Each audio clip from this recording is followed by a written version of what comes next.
እሺ መልካም ሚውዚክ እንኳን ደህና መጣ።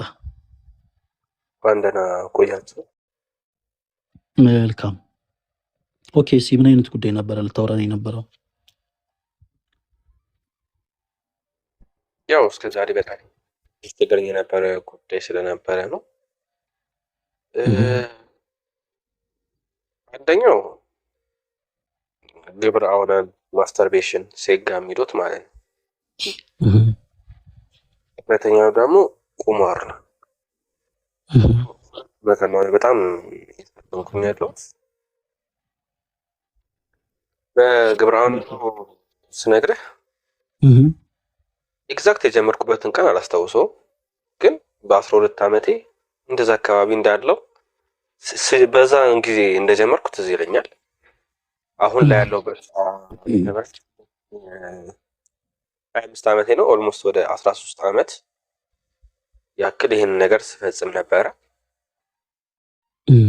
ቁማሩም ኦልሞስት ከዛ እድሜ ጀምሮ ማለት ይቻላል ከ8ኛ ክፍል 2008 ጀምሮ በቃ ኦልሞስት እንደዛ አይነት ውስጥ ነው የነበርኩት።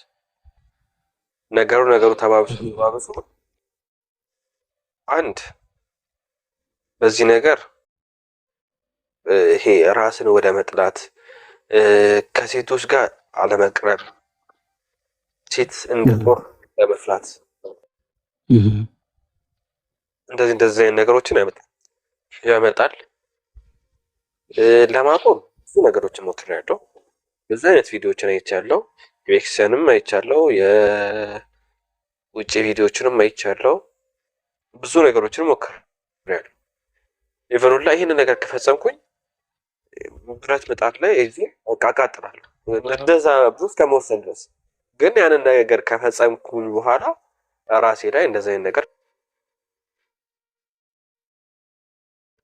የመወሰን አቅሙ አይኖረኝም። ስለዚህ ተወዋለሁ። በንስሐ ሞክሬያለሁ። ከአንድም 2-3 አራት ሞክሬያለሁ።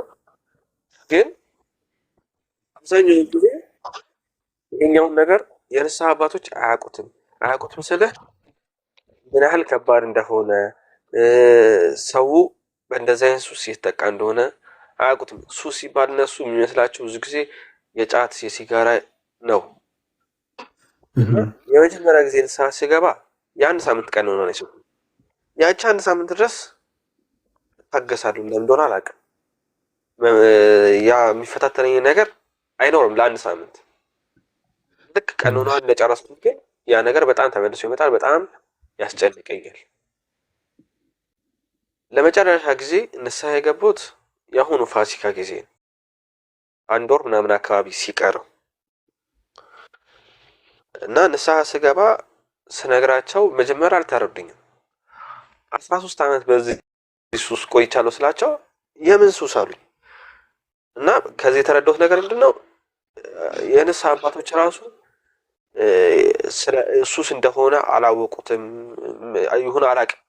ከዛ በደንብ አስረዳዋቸው። ግብረ አውራን የሚባል እንደዚህ ስላቸው በጣም ነው የደነገጡት። የንስሐ አባቴ ንስሐ አባት ሳይሆን በቃ ንስሐ ዝም ብዬ ገብቼ ነው እሳቸው ስለማውቃቸው ምናምን በጣም ደንግጠው ይሄ እኮ በጣም የሚያስቀጽህ ነገር እንደሆነ፣ በጣም ከባድ ነገር እንደሆነ ነገሩኝ። ከዛ ይሄንን 1 ወር ነው ይሄ ቀኖና እንግዲህ 1 ሳምንት ምናምን ሲሰጥ ነው እስካሁን ሲሰጠኝ የማውቀው ንስሐ ስገባ። ይሄን 1 ወር አሉ። የመጀመሪያዎቹ 2 ሳምንቶች ለመርኩት። 2ኛ፣ 3ኛ፣ 4ኛ ሳምንት ላይ እየከበደ የመጣ። ከዛ በቃ ግን በጣም እቋቋመዋለሁ። እንዲህ እንደሆነ አላውቅም። ጸሎት አደርጋለሁ፣ ስግደት አለ፣ ጾሙ አለ። የፋሲካ ጾም ስለሆነ ጾሙም ነበር። ልክ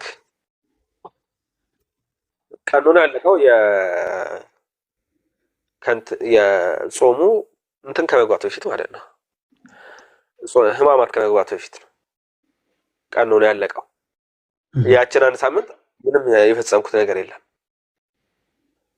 ልክ ፋሲካ ከገባ በኋላ ግን ድጋሚ ወደዛ ነገር ተመለስኩኝ።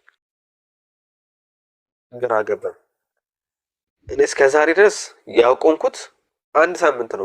በጣም ረጅም ጊዜ ያቆምኩኝ የምለው 1 ሳምንት ነበር። ልክ ይሄኛው ግን 1 ወር ሲሞላኝ በቃ አቆምኩኝ ብዬ ነበር። በቃ ከዚህ በኋላማ አይመጣም ብዬ ነው።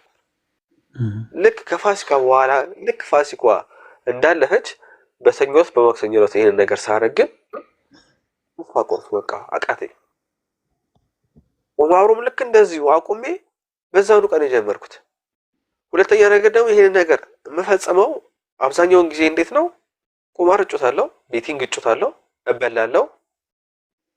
ስበላ እናደዳለሁ። ከዛ ራስን አረጋጋ የሚለኝ ስሜት የሚሰማኝ ያን ነገር ስፈጽም ነው። ጭንቅላት ያመነው ነገር ማለት ነው። ያን ነገር እፈጽማለሁ፣ እረጋጋለሁ። እንዴት ነው አላውቅም። በቃ ሁሉ ነገር የራሱ ጉዳይ። ይሄ ምንም አይነት ጉዳይ በቃ ከዛ በኋላ የሚወጡ ነገሮች ይሄ ያው ቁማር የምጮተው ሰራተኛ አይደለሁም፣ ተማሪ ነኝ። በቤተሰብ ብር ጮት የምችለው ያን ነገር ካጠፋው በኋላ የራሱ ጉዳይ ገደል ግባ ክፈል ሁሉም ገደል ግባ ስሜት ነው የሚሰማኝ ያን ነገር ከፈጸምኩኝ በኋላ ማለት። ድውያንን ይፈውሳል፣ ጎራርን ያበራል፣ ጎባጦችን ያቀናል። ከባቱ ወጥቶ የማያውቅ ቅዱስ ነውና በአንድ ወቅት በሴት ተፈትኖ በፍትወት ወድቆ በሩካቤ ስጋ ከእርሷ ጋር ተገናኝቶ ኃጢአቴን አወቀችብኝ ብሎ እሷንም ጭምር ገሎ በኃጢአት ላይ ሌላ ኃጢአትን ደርቦ ሰርቶ ከአምላኩ ከእግዚአብሔር ጋር ተጣልቶ የነበረ ሰው ነበረ። ነገር ግን የመጀመሪያ የተራመደው እርምጃ ምንድን ነበረ? ከብዙ ጊዜያት በኋላ ንስሐ። በንስሐ ሕይወት ከአምላኩ ከክርስቶስ ጋር ታረቀ። ከዛ ግን ተጋድሎንም ጨመረበት። አንዳንዴ ተጋድሎ በጣም ወሳኝነት አለው። በቤተ ክርስቲያናችን አጽዋማት በነገራችን ላይ ሲደነገጉ የተደነገጉት እንዲሁ ዝም ብሎ በዘፈቀድ አይደለም።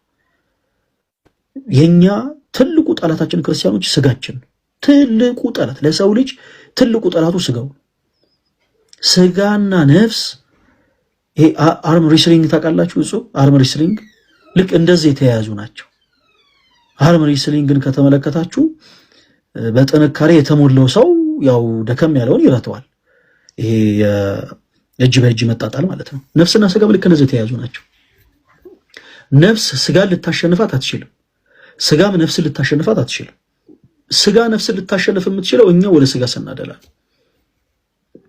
ነፍስ ስጋን ልታሸንፋት የምትችለው እኛ ወደ ነፍሳችን ስናደላ። በደንብ አድርገህ ጽሑፍ ከተመለከትክ ሁሉ ነገር ኦብዘርቭ ካደረግክ በደንብ ልብ ብለህ ካየህ የሆኑ ጊዜያት ላይ ነገሮች ሁሉ ጤናማ ሆነው የሚያልፉት ሰከን ብለህ የምታልፈው አንተም ለነፍስህ የምታደላበት ሞመንቶችና ወቅቶች ስለሆኑ ነው።